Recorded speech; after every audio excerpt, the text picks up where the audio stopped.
In the remote and unforgiving Scottish Highlands, there are places that offer comfort and shelter from the night, but sometimes the darkness of the wilderness is the safer option. I'm Matt, and this is the Spectred Isle.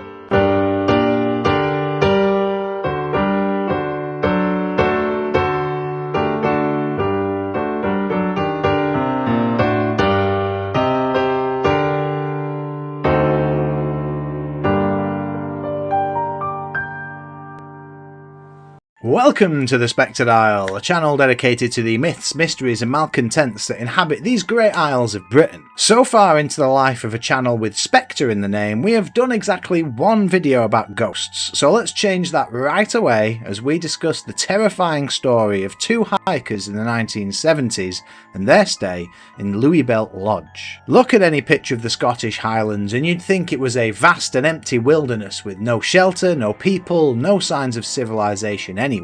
And that is true for a large portion of it, which makes it such an enticing place for hikers and climbers and anyone else who wants a peaceful, contemplative adventure away from the trappings of modern life. But it's not completely without human influence. In your travels you may spot cottages, farmhouses and hunters' lodges dotted within the countryside, some of them occupied but many of them abandoned long ago.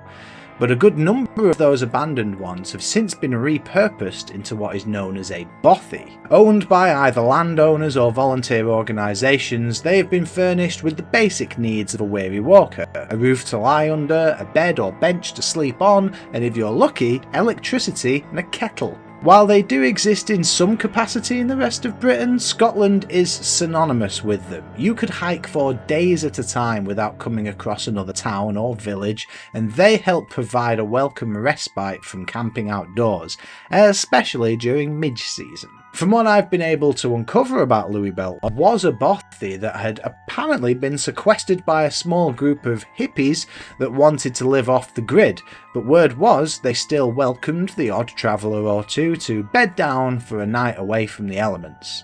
Such word was heard by Phil MacNeil and Jimmy Dunn on a cold winter's walk in 1973.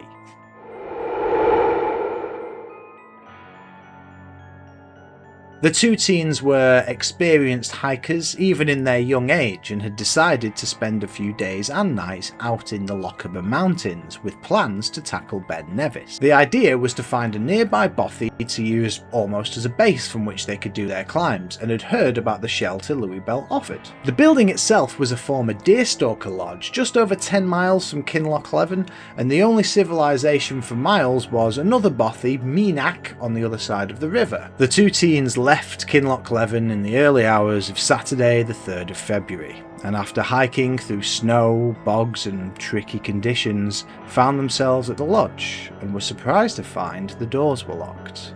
They knocked to no avail and peered through the windows, but despite the lack of presence inside the building, there was evidence it had been used very recently, such as fresh crockery piled in the sink. Thinking the residents had just locked up to go and get supplies or something, the boys went on a climb in the surrounding hillsides, not returning until 9 PM when darkness had set in and the temperatures had plummeted. Phil is quoted as saying, "It was pitch dark. We shone our torches through the windows and nothing seems to have changed since earlier." They managed to find a window they could carefully jimmy open and climbed inside. Phil remarks that it was cold. That was the first thing. It was much colder on the inside than the outside. It felt odd. It just didn't feel right. We made our way around the house and it became immediately obvious that the place had been vacated very rapidly. The table was set for Christmas, like there were Christmas crackers on the table, but Christmas hadn't happened. The place looked as if the people had just upped and left all of a sudden. As they explored the building, it was definitely apparent that it was or had at least been occupied. It was fully furnished, there were a lot of books there, it looked like a snapshot of a normal home someone would live in. They climbed the stairs and went room to room, and again each bedroom seemed to be kitted out for a permanent resident. Then they arrived at the last room, furthest from the stairs and directly above the living room. This room felt different, it felt unwelcome, and it was even colder than the rest of the house. The only things inside it were a metal bed frame that had been dismantled and propped against the wall, a large window with open green curtains, and an oddly placed boulder on the window ledge which Phil described as larger than his hand. They deduced that the residents, for whatever reason, had left on Christmas Day and not come back. They went downstairs, got into their sleeping bags and had a bit of a sing-song. They weren't really worried. The residents had clearly left at Christmas and it was now February and the conditions outside were not really conducive for travelling, especially in the middle of the night. The pair get in their sleeping bags and blow out the candle. Phil describes the darkness as black, like you don't understand what black really is. You can wave your fingers in front of your face, you will not see them. The other thing is the silence. When you're out in the middle of nowhere, the silence is palpable. You can almost slice it up, it envelops you. But almost the minute the candle went out, there's noises upstairs. First, they can hear footsteps in the room above them. Then the metal bed frame being pulled away from the wall as though it were being put back together. Finally, they hear the boulder being rolled around the floor. Despite all of this, Phil does eventually fall asleep. He thinks at around 1 AM. But in his words, then 4 o'clock, everything changes. The noises aren't just in the room above, they're in our room. Suddenly, the room erupts into a whirlwind of noise. The boys know objects are flying around the room and worriedly realise their razor-sharp ice axes could be amongst them, but it's still pitch black in there and they can't see anything. Phil and Jimmy are naturally petrified. Phil describes himself clutching his sleeping bag and lying in the fetal position, and apparently Jimmy, despite being 3 feet away, said afterwards he could hear Phil's heartbeat. As quickly as the chaos started, it ended, and the room was again enveloped in silence. Phil struck a match and lit a candle, which immediately flew across the room as though someone or something had kicked it away. Everything erupts in the room again. Phil lights another match and he can see in the corner of the room books are being flung off the bookshelf. When the final book is flung, it gets quiet again, save for the sound of more footsteps coming from the same corner in the room above. They light as many candles as they can and they hear these footsteps going around the room. Then they hear it coming down the spiral staircase just outside the room they're in. Phil grabs his ice axe and approaches the living room door. He swings it open with the axe ready, only to find nothing, despite him timing opening that door with the final footstep at the bottom of the stairs right in front of it. He slams the door shut and they hear the footsteps going back up the stairs and into the room above them. Phil and Jimmy decide they're getting out of there. They choose to go out of the window they climb through because they definitely don't want to go further into the house to get to the front door. As they leave, braving the cold and dangerous pitch-black wilderness instead of staying any longer in that house, they take a look back to the window of the room when they heard all this activity, and they notice something. The olive green curtains are now closed.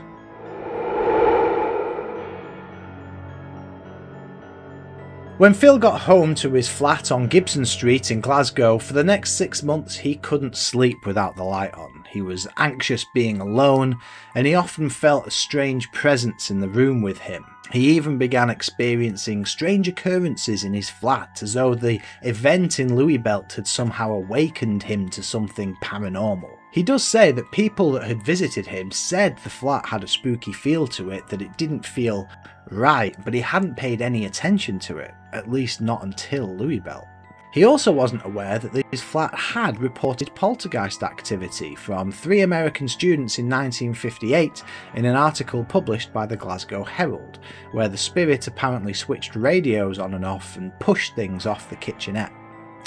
Phil began to feel that there was something in the basement, accessible via a small door behind a picture in the kitchen. He says everything had taken on a different sort of feel, and maybe Gibson Street had as well. One day he and his flatmate decided to renovate the flat, and as he pulled up the carpet he found sheets of newspaper laid out in the shape of a cross, and right in the centre he finds a bloodstain. As he pulls the newspaper away, he sees a trap door in the floorboards, and upon reaching out towards it, the kitchen light bulb comes loose and falls to the floor, smashing everywhere and freaking Phil out. He leaves the flat as soon as he can, legs it to the train station and takes the train to his parents' house, where he breaks down into tears. From that point on, he feels like whatever was at Luibeilt has followed him home. Phil says he had to resolve these problems, so makes the decision to return to Luibeilt, along with his climber friend David, who was skeptical of the story and someone Phil wanted to prove his truth to.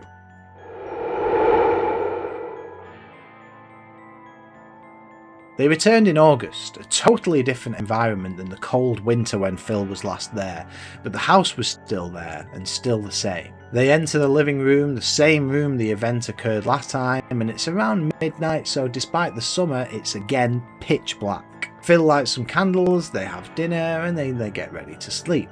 When they blow the candles out, they hear a noise from outside on the path that leads from the house to the river. It sounded like the noise you would make if you had a plastic sack filled with rubble, and it got louder and more frightening as it approached the house.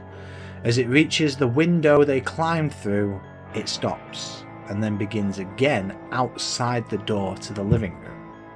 David is freaking out, they light the candles, and Phil reaches out using a hand gesture he had heard was a demonic sign, which he uses to challenge the entity in the house. As it casts an imposing shadow around the room, they hear what Phil describes as a reversal of the noises outside, as well as the presence of some kind of wind. There's a rushing of air and the noises seem to go back towards the river, Phil feeling like he had somehow conquered the demon.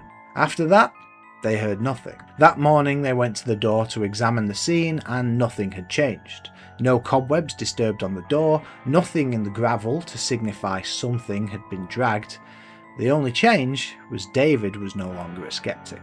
2 years later, Phil is on a tour with a group of fellow climbers, and it so happens that Luibeilt is part of the route they're taking. When they arrive, they go around the house to check it out, and the first thing they see are words written on the walls reading, "Do not stay in this house is haunted, and this house is evil." Phil says the word evil appeared all over the place, written on the walls and burnt into the ceiling by candle smoke. It was clear other people who stayed there had had similar experiences. Phil returned to the site 39 years later, noticing the house was decrepit and he needed to camp instead of sleep inside the house. He recorded the experience, and at one point some rocks tumble while he's describing the state of the house. He still feels a discomfort and a kind of presence within the building, but nothing else occurs.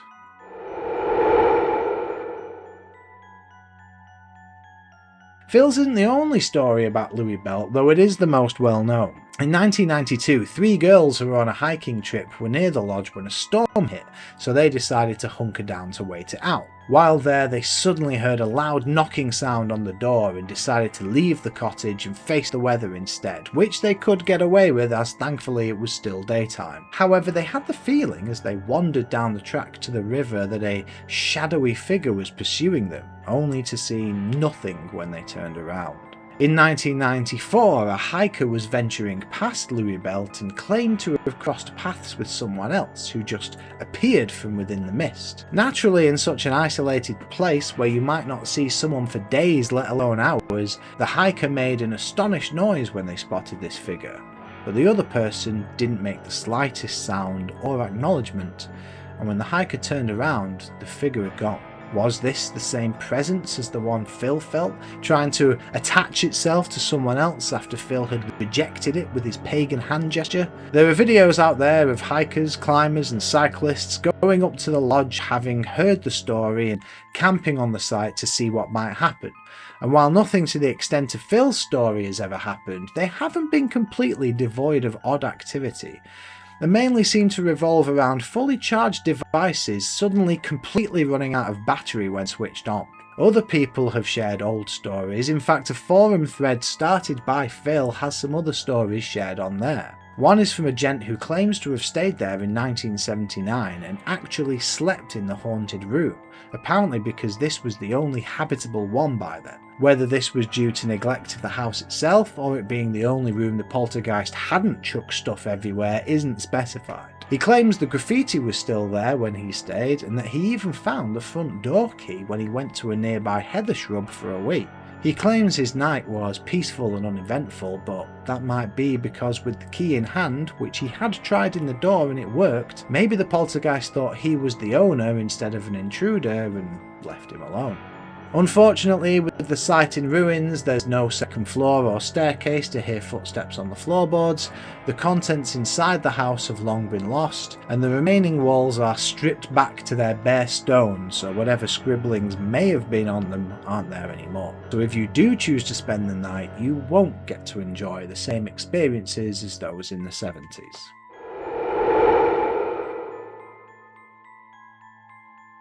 On that first occasion, Phil was certain the house had been empty. He and Jimmy had searched every single room and found nobody. More crucially, they had also checked outside and seen no footprints anywhere around the house except for their own.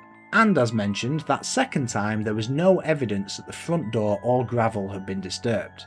In fact, for the door, there was clear evidence it absolutely hadn't been disturbed. So what exactly was this presence, aside from presumably a poltergeist? Phil did theorise that he either took the Gibson Street spirit with him to Luibeilt or brought the Luibeilt presence back to Gibson Street, but the stories imply that Gibson Street was haunted before he moved in, and other people staying at Luibeilt experienced hauntings after Phil had gone back home. Interestingly though, apparently Luibeilt Lodge has seen its share of tragedy. In either the Oban Times or Aberdeenshire Press, depending on where you look, on the 26th of April 1890 comes a story of John McAlpine. He was a gamekeeper and deer stalker who lived in the cottage with his wife.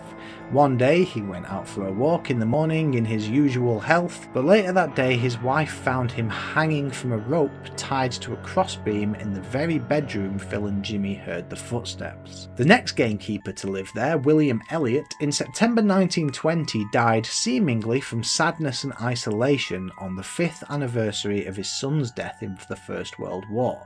With these tragedies of tortured souls passing away in the lodge, it makes sense that they could well be the cause of the ghostly activity. One site I found had done a little more research, particularly into the connection between Phil's Gibson Street flat and the lodge itself. It seems that an 1851 census reveals that very same address as Phil's, number 39, shows a record of a 1-year-old living in there. Fast forward to 1890, the year that 40-year-old John McAlpine took his life in the lodge, that 1-year-old would be 40 years old.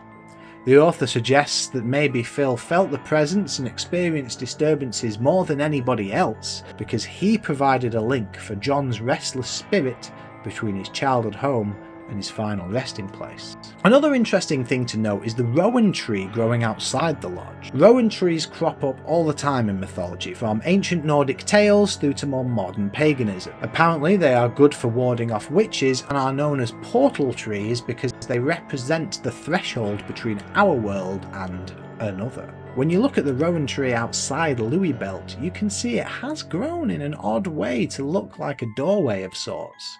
Obviously this could well have been engineered to grow like this, but that's a lot of commitment. A rowan tree of this size would have taken around 20 years to reach this point, and to get the shape like this you would have had to visit this remote 10 miles from the nearest village through steep and rough terrain location pretty frequently to maintain it. Seems like a lot of effort for a practical joke or to support a story. The real question I have is, what happened to the people living there? Why did they just up and abandon the place just before Christmas dinner of all times?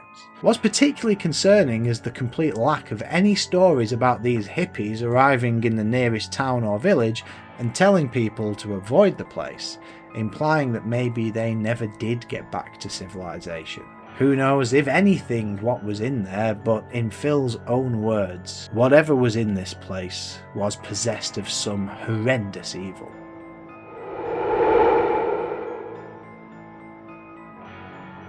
If you're interested in hearing the story from Phil himself, then you can check out the BBC Radio 4 Uncanny podcast. Series 1, episodes 10 and 11 have Phil sharing his story with presenter Danny Robbins, as the two discuss what happened and what might have been responsible. Danny also consults with a paranormal and psychological expert to get both potential sides of the story. And there is an anniversary edition that's recently come out where Danny and Phil travel up to Luibeilt Lodge itself to camp out there. Naturally, I have focused on the paranormal theories, basically assuming there is definitely a presence there and pondering who or what it might be. There are of course some sound psychological theories about why people felt and experienced what they did, but just as I acted as though the Loch Ness Monster were real in my Nessie video, it is, I refuse to discuss or give credence to the more scientific explanation because it is boring and not in keeping with the vibe of this channel.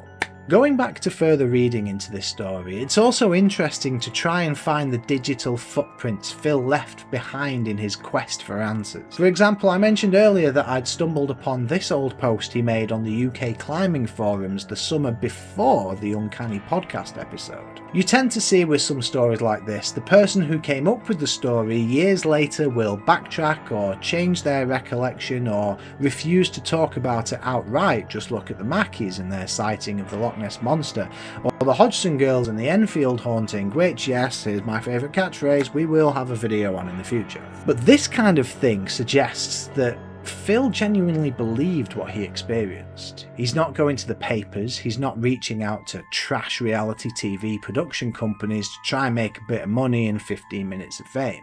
He's specifically going to places other hikers who could have visited Luibeilt congregate, and he's not even asking if they want to hear his story, he's saying he wants to hear theirs. There are even posts in this thread and a separate one where people who knew Phil from the climbing club or had met him out and about remember him telling the story to them back in the day. When someone mentions that they may have been made up for the podcast, another shuts him down by mentioning he had heard the story amongst the climbing community back in the late 70s.